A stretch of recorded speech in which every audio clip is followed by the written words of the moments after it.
Welcome back dear students. हम macro economics में budget chapter कर रहे हैं और मैं बजट की एक वीडियो ऑलरेडी शेयर कर चुका हूं और वो जो मैं फर्स्ट वीडियो अपलोड कर चुका हूं आप देख भी चुके होंगे उसको। वो ओवरव्यू था, मीन्स ज़्यादा डिटेल में नहीं थी। और जो अब से हम बजट की वीडियो स्टार्ट कर रहे हैं वो बहुत डिटेल में है। तो बजट को आप वो वीडियो देखने के बाद यहाँ से देखना स्टार्ट करना। अब मैं और इसको और डिटेल में कराऊंगा। क्लियर है? चलो अब स्टार्ट करते हैं। देखो मैंने फर्स्ट वीडियो में बताया था कि जो बजट है उसको फाइनेंस मिनिस्टर लेके आता है। तो याद रख लेना एक बात तो हमेशा, फाइनेंस मिनिस्टर एनुअल बजट लेके आता है और इसको अप्रूव कराता है पार्लियामेंट में। ठीक है, क्या बोला मैंने? फाइनेंस मिनिस्टर बजट को अप्रूव कराता है पार्लियामेंट में। और बजट में ना मेनली दो चीज़ें होती है, ये बात याद रख लेना। बजट में एक तो हमारी पास्ट परफॉर्मेंस क्या रही है कि भाई हमने है ना कितना प्रोग्रेस किया, हम कितने रिसीट आए हमारे पास, कितने हमने प्रोजेक्ट्स जो स्टार्ट कर रखे थे वो फिनिश कर चुके हैं। मीन्स हमारी पास्ट परफॉर्मेंस बताते हैं बजट में। गवर्नमेंट अपनी पास्ट परफॉर्मेंस बताती है कि हमने ये काम कर दिए, जैसे कि इतने हॉस्पिटल बनवा दिए, इतने पुल बनवा दिए, इतने स्कूल बनवा दिए, या फिर हमने जो जो काम कर दिया है गवर्नमेंट वो गिनवाती है। मीन्स अपनी पास्ट परफॉर्मेंस गिनवाती है, अपनी पास्ट परफॉर्मेंस बताती है। और एक अपने फ्यूचर प्लान बताती है कि फ्यूचर में हमारी फाइनेंशियल प्रोग्राम और पॉलिसीज़ क्या रहेंगी। मीन्स नेक्स्ट ईयर के लिए क्या क्या उनकी पॉलिसीज़ वगैरह वो सब बताती है। तो याद रख लेना बजट में दो चीज़ें बताई जाएंगी, एक तो आपकी पास जो गवर्नमेंट के पास्ट परफॉर्मेंस क्या रही वो बताएंगे, और फ्यूचर में क्या वो करने की सोच रहे हैं या फ्यूचर में क्या पॉलिसीज़ हैं, क्या प्रोग्राम्स बनाए हैं, उनके बारे में बताएगी। क्लियर है? चलो यहाँ तक अब रीड कर लेते हैं। देखिए क्या लिखा हुआ है। Finance minister presents annual means वार्षिक पूरे साल का budget of the government for its approval by the parliament. ये बात बताई थी मैंने। फाइनेंस मिनिस्टर प्रेजेंट करता है बजट को, एनुअल बजट को government of budget of government को पार्लियामेंट के अप्रूवल के लिए। और बजट अनफोल्ड्स मीन्स बजट बताता है दो चीज़ें, past performance of the government जैसे हमारी फाइनेंशियल परफॉर्मेंस वगैरह क्या रही, और एक future related means financial program and policies of the government for the next 1 year. Clear है यहाँ तक? आगे देखो। अच्छा, मैंने क्या वर्ड यूज किया आप देखना, financial programs and policies of the government.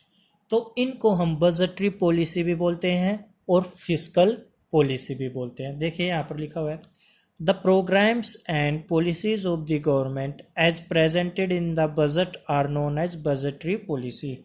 Means जो नेक्स्ट ईयर के हमारे प्रोग्राम्स रहेंगे, हमारी जो पॉलिसीज रहेंगी, उनका दूसरा नाम क्या है? Budgetary policy. और इन्हीं का नाम फिस्कल पॉलिसी ऑफ गवर्नमेंट भी है। क्लियर? आपको तीन बातें याद रखनी है कि हम जो नेक्स्ट ईयर के फाइनेंशियल प्रोग्राम या पॉलिसीज़ लेके आते हैं उनको हम बजटरी पॉलिसी कहते हैं और फिस्कल पॉलिसी भी कहते हैं। आई थिंक ये पेज तो क्लियर हो गया होगा बेटा। कौन लेके आता है? फाइनेंस मिनिस्टर पार्लियामेंट में अप्रूवल के लिए। पास्ट परफॉर्मेंस बताते हैं बजट में, और नेक्स्ट ईयर में क्या प्लानिंग्स हैं, क्या फाइनेंशियल प्रोग्राम या पॉलिसीज है वो बताते हैं। इन फाइनेंशियल प्रोग्राम्स एंड पॉलिसीज का दूसरा नाम बजटरी पॉलिसी या फिस्कल पॉलिसी है। क्लियर है यहाँ तक? चलिए अब नेक्स्ट। तो हम अब फिस्कल पॉलिसी या बजटरी पॉलिसी को थोड़ा और पढ़ते हैं। देखिए, बजटरी पॉलिसी या फिर फिस्कल पॉलिसी, इसके टू एस्पेक्ट्स होते हैं, एक तो रिवेन्यू एस्पेक्ट्स और एक एक्सपेंडिचर एस्पेक्ट्स। अब आप बोलोगे सर रिवेन्यू एस्पेक्ट क्या है और एक्सपेंडिचर एस्पेक्ट क्या है? रिवेन्यू मीन्स इनकम और एक्सपेंडिचर मीन खर्चे। बजटरी पॉलिसी में, जिसको हम फिस्कल पॉलिसी भी बोलते हैं, उसमें एक तो ये लिखा होता है कि हमारी उसमें ये चीज़ें मेंशन होती है कि हमारी इनकम कहाँ कहाँ से होने की उम्मीद है। ठीक है? और एक्सपेंडिचर एस्पेक्ट में हमारा खर्चा कहाँ कहाँ पर होने की उम्मीद है, ये सारा लिखा होता है। तो रिवेन्यू एस्पेक्ट को मैं इनकम एस्पेक्ट भी बोल सकता हूँ। देखो क्या लिखा हुआ है, इट रिवील्स एक्सपेक्टेड एक्सपेक्टेड जो उम्मीद है रिसीट्स कहाँ से पैसा आएगा। जैसे बेटा सरकार के पास पैसा कहाँ से आता है बताना थोड़ा। जैसे टैक्स का पैसा आता है सरकार के पास, हमारे जो चालान कटते हैं वो पैसा जाता है, ठीक, हम जीएसटी पे करते हैं वो पैसा जाता है, हम इनकम टैक्स पे करते हैं वो पैसा जाता है, हम अगर कोई प्लॉट या ज़मीन खरीद बेच रहे हैं तो उसकी रजिस्ट्री करानी पड़ती है, स्टैम्प ड्यूटी पे करनी पड़ती है, वो पैसा आता है सरकार के पास। तो गवर्नमेंट एक एडवांस में ही कितना पैसा आएगा पूरे साल में उसका एस्टिमेशन बना लेती है, तो जिसको हम रिवेन्यू एस्पेक्ट बोलते हैं। फिर expenditure aspect, it reveals means tells expected expenditure. इसमें ये बताया जाता है कि भाई हम खर्चा कितना करेंगे, कितने हम हॉस्पिटल बनाएंगे, कितना रेलवे डिपार्टमेंट में पैसा लगेगा, या कितना स्कूल ओपन कराएंगे, कितने सड़क बनाएंगे, कितने फ्लाईओवर बनाएंगे, गरीबों को कितना पैसा दिया जाएगा, सब्सिडी कितनी दी जाएगी, ये सारी डिटेल में मेंशन होती है। तो बजट में क्या होता है, जैसे मैंने आपको फर्स्ट वीडियो में बताया था कितना पैसा आएगा और कितना खर्च होगा, ये मेनली नोट किया जाता है। ऐसे ही गवर्नमेंट जब नोट करती है उसको एक नाम दे दिया, क्या, एक रिवेन्यू एस्पेक्ट और एक एक्सपेंडिचर एस्पेक्ट। क्लियर है। तो अब बजट को मैं और एक बार सिंप्लीफाइड वे में यहाँ पर देख लो, पढ़ लेते हैं। It is a statement, budget क्या है, एक स्टेटमेंट है ऑफ एक्सपेक्टेड रिसीट्स, कि भाई क्या उम्मीद हमें जो जो रिसीव होगा, और एक्सपेक्टेड एक्सपेंडिचर की ऑफ द गवर्नमेंट, सरकार की, for the next financial year, आने वाले नेक्स्ट ईयर के लिए। दैट रिवील्स, जो बताता है budgetary policy of the government, इसको budgetary policy of the government भी बोलते हैं। क्लियर है। तो अब आगे नेक्स्ट देखते हैं। अब जो नेक्स्ट टॉपिक है बेटा, मोस्ट इंपॉर्टेंट टॉपिक है, वो भी क्या टॉपिक है, ऑब्जेक्टिव्स ऑफ बजट क्या है, मीन्स बजट के क्या क्या ऑब्जेक्टिव है। मैं आपको एक बात बता दूं, आप अगर इन नोट से पढ़ लेते हो तो आपको नीड नहीं पड़ेगी बुक पढ़ने की भी, और बुक पढ़ लेना आपको ऐसा लगेगा जैसे आपने सब कुछ पढ़ रखा है ऑलरेडी। तो ये नोट्स आप अपनी कॉपी पे भी नोट कर लेना, और बाद में इनसे पढ़ोगे तो आपको बुक की नीड फील नहीं होगी। तो देखना बेटा, फर्स्ट जो ऑब्जेक्टिव है वो क्या है, GDP growth. GDP means gross domestic product, आप सिंप्लीफाइड करके बोल सकते हो देश की इनकम। हमारा जो बजट होता है, सरकार जो बजट लेके आती है, उसका मेन ऑब्जेक्टिव, फर्स्ट ऑब्जेक्टिव क्या है यहाँ पर, कि देश की इनकम कैसे बढ़ानी है, जीडीपी ग्रोथ कैसे करनी है। तो ये सेंट्रल ऑब्जेक्टिव होता है, सेंट्रल गवर्नमेंट का मेन ऑब्जेक्टिव होता है, और ये दो तरीके से अपनी देश की इनकम बढ़ा सकते हैं। कैसे बढ़ा सकते हैं, बजट के थ्रू। देखिए, आपको पता है कि जो प्राइवेट सेक्टर होते हैं, जैसे प्राइवेट कंपनीज होती हैं, प्राइवेट स्कूल होते हैं, प्राइवेट हॉस्पिटल्स होते हैं, उनका मेनली जो मोटिव होता है वो होता है प्रॉफिट कमाना। अब उनका प्रॉफिट कमाना मेन ऑब्जेक्टिव है, बट गवर्नमेंट का मेन ऑब्जेक्टिव होता है कि लोगों का भला करना है। बट अगर प्राइवेट सेक्टर काम करेगा वो अपने प्रॉफिट के लिए करेगा। अब ऐसा क्या करें कि जो प्राइवेट सेक्टर है प्रॉफिट के साथ साथ समाज का भला भी कर दे, सोशल वेलफेयर भी कर दे। तो बजट में ये चीज़ एक माइंड में रखनी होती है कि भाई देश की इनकम बढ़ानी है, साथ के साथ सोशल वेलफेयर भी करना है। तो हमारी जो सेंट्रल गवर्नमेंट है वो एक बात का ध्यान रखती है कि कुछ रिबेट्स दे दें, मीन्स छूट दे दें, या फिर कुछ सब्सिडी दे दें प्राइवेट सेक्टर को। और अगर गवर्नमेंट जब उनको सब्सिडी या रिबेट देगी तो उनके खर्चे कम हो जाएंगे, क्योंकि सब्सिडी के तौर पर सेंट्रल गवर्नमेंट उनको कुछ पैसे दे देती है। अब उनको पैसे मिल गए तो उनके खर्चे कम हो गए, जब पैसे सरकार ने दे दिए तो उनके तो खर्चे कम हो ही गए। तो जब उनके कुछ खर्चे कम हो गए तो वो अपने आप कुछ ना कुछ सोशल वेलफेयर करेंगे। ठीक है, मैं एक एग्जांपल दे देता हूँ आपको। जैसे स्कूल में एक फॉर्म बनता है शायद 134A का, उसमें अगर आपने वो फॉर्म बनवा लिया, वो जो फॉर्म होता है अगर आपने वो उसके लिए आप एलिजिबल और आपने वो बनवा लिया, तो आप प्राइवेट स्कूल में भी फ्री में पढ़ सकते हो। और प्राइवेट स्कूल में जब आप फ्री में पढ़ोगे, जो आपकी फीस होगी वो गवर्नमेंट पे करती है प्राइवेट स्कूल को। एक तरह से प्राइवेट स्कूल की आप एजुकेशन भी ले रहे हो, मीन्स आपका भला हो रहा है। और वो जो पैसे प्राइवेट स्कूल को मिलने चाहिए वो सब्सिडी के तौर पर सेंट्रल गवर्नमेंट से मिल जाते हैं प्राइवेट स्कूल को। क्लियर है ये बात। तो कहीं ना कहीं क्या प्राइवेट स्कूल को इंड्यूसमेंट नहीं कर दिया, क्या उनको एक तरह से मोटिवेट नहीं कर दिया फ्री में शिक्षा देने के लिए गरीब बच्चों को? गरीब बच्चों का बनता 134 एज जो फॉर्म होता है, तो ऐसे वो इंड्यूस करती है प्राइवेट सेक्टर को सब्सिडी या रिबेट देके, ताकि वो समाज के भले के लिए काम करना स्टार्ट कर दे। क्लियर है? देखना यहाँ पर लिखा हुआ है GDP growth, it is the central objective of central government, CG mean central government. It can be done by two ways. First one is by inducing, inducing means प्रोत्साहित करना प्राइवेट इन्वेस्टमेंट एक्सपेंडिचर, प्राइवेट जो company वगैरह है या private लोगों का expenditure बढ़ा के। और वो कैसे हो सकता है? By giving tax rebate, tax में छूट देकर या सब्सिडी देकर।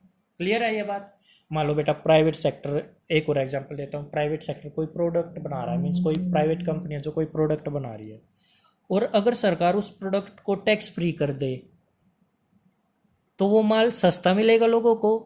ठीक है, अब लोगों को कोई माल सस्ता मिल रहा है, समाज का ही तो भला है, लोगों का ही तो भला है, पब्लिक का ही तो भला है। और ये काम किसने किया है? गवर्नमेंट ने किया है। और किसके थ्रू किया है? बजट के थ्रू किया है। आगे ये बात समझ में? चलिए अब आगे देखो, प्राइवेट लोगों को तो इंड्यूस करती है इन्वेस्टमेंट करने के लिए, और पब्लिक सेक्टर खुद भी इन्वेस्टमेंट करता है सोशल वेलफेयर के लिए। देखना, by making public investment expenditure because public sector do investment for social welfare. GDP growth कैसे कराते हैं? वो खर्चा करके, मीन्स पब्लिक एक्सपेंडिचर करके। देखो, अगर गवर्नमेंट एक्सपेंडिचर करेगी तो आपके लिए एम्प्लॉयमेंट की अपॉर्चुनिटी बन जाती है। कैसे? गवर्नमेंट ने खर्चा किया पुल बनाने के लिए, ठीक है, ताकि लोगों का सोशल वेलफेयर हो सके। कैसे हो सके भाई? पुल से जाओगे तो आसानी से आ जाओगे, और जब वो पुल बनेगा तो बहुत सारे लोगों को रोजगार मिलेगा। अब जब बहुत सारे लोगों को रोजगार मिलेगा तो क्या उन लोगों को पैसे नहीं मिलेंगे? ठीक है, अब पुल बनाते टाइम जो भी उसमें लोग काम करेंगे, वर्कर्स जो काम करेंगे, लेबर वगैरह जो भी काम करेंगे, उनको पैसे मिलेंगे। और बेटा जब उनको पैसे मिलेंगे तो क्या देश की इनकम बढ़ेगी? नहीं, लोगों को रोजगार मिल रहा है, और जब देश की इनकम बढ़ेगी तो जीडीपी ग्रोथ हो जाएगी। क्लियर अब ये पॉइंट? ठीक है, अब next, allocation of resources. Allocation mean होता है बांटना, रिसोर्सेज संसाधन जो हमारे लिए बहुत यूजफुल होते हैं। देखिए ये पॉइंट पढ़ते हैं बेटा। देखो आपको ये बात पता है, जो प्राइवेट सेक्टर होते हैं उनको सोशल वेलफेयर से इतना मतलब नहीं होता, उनको अपने प्रॉफिट कमाने से ज़्यादा मतलब होता है। मैं एग्जांपल दे देता हूँ बेटा, मान लो कोई प्राइवेट फैक्ट्री लगा रखी है अल्कोहल बनाने की, दारू बनाने की, इससे सोशल वेलफेयर थोड़ा ही ना होगा। या फिर मान लो कोई कंपनी ऐसी है जो सिगरेट बना रही है या विस्की बनाती है, पब्लिक के लिए अब आपको भी पता है वो गुड नहीं है, अच्छी नहीं है, तो सरकार क्या करती है? बजट के थ्रू उन पे ना टैक्स ज़्यादा लगा देती है।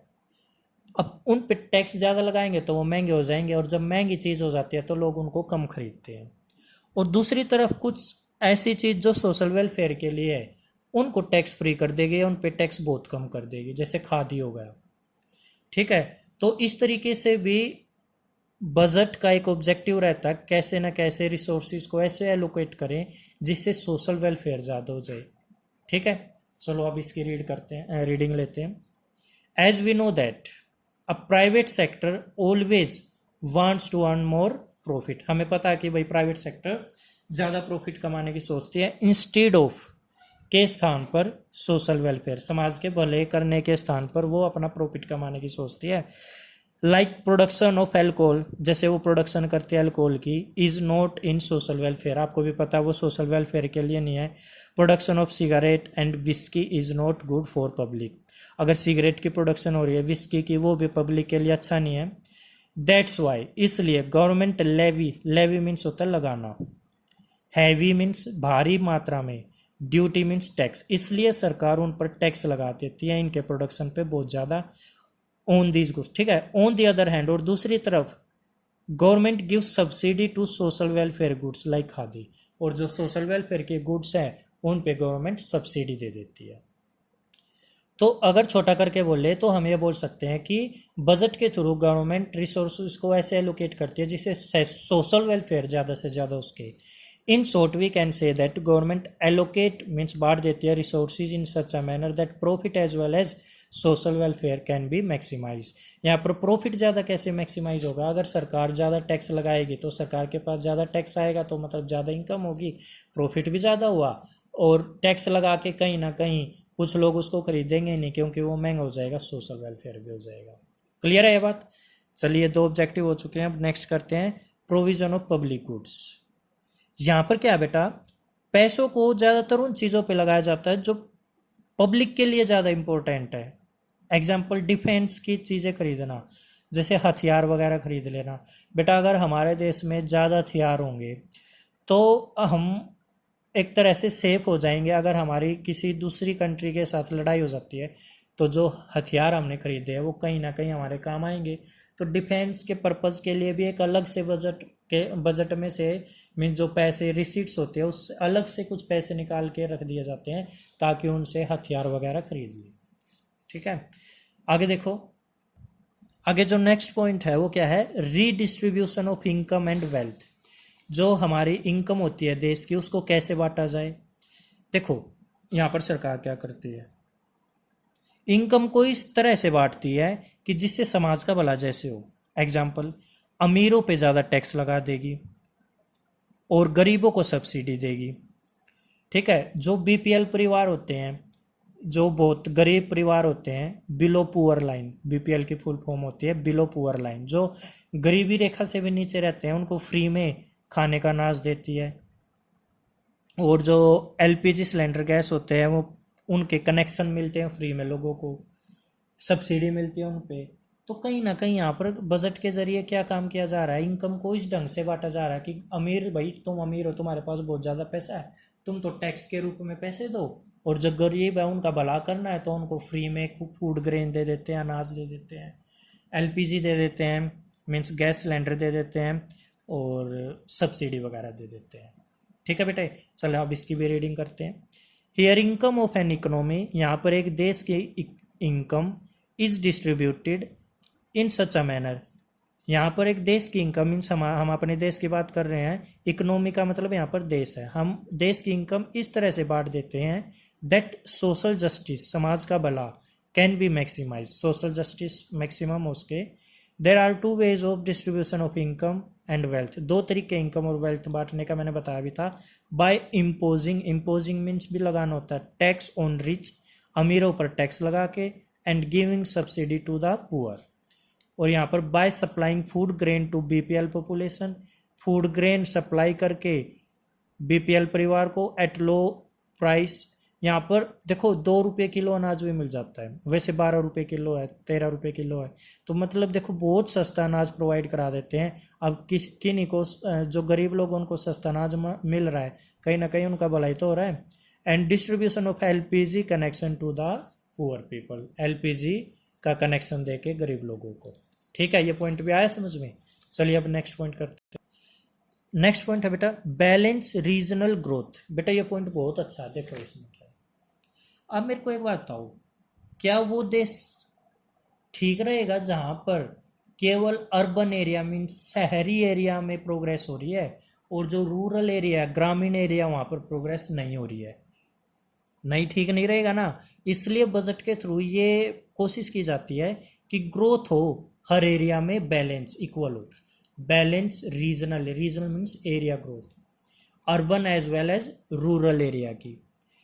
जैसे कि पता है क्या, जो बैकवर्ड एरिया होते हैं या फिर जो रूरल एरिया होते हैं वहाँ पर सरकार SEZ बना देती है। SEZ को बोलते हैं special economic zone, tax free area होते हैं बेटा ये। यहाँ पर अगर आप कोई प्रोडक्ट बनाओगे या बेचोगे, खरीदोगे, यहाँ पर आप पे टैक्स नहीं लगता, और ये गांव के आसपास होती है ये जगह, बैकवर्ड एरिया में। तो आप ही बताओ, अगर सरकार कुछ एरिया ऐसे फिक्स कर दे जहाँ पर टैक्स ही नहीं लगता, तो लोग तो ज़्यादा से ज़्यादा वहाँ पर फैक्ट्री वगैरह लगाएंगे, कंपनी वगैरह लगाएंगे, और अगर वहाँ पर कंपनियाँ लग जाएंगी तो लोगों को वहाँ पर रोज़गार मिलेगा, मिलेगा ना। उसको फ्री जोन भी बोलते हैं, स्पेशल इकोनॉमिक जोन भी बोलते हैं।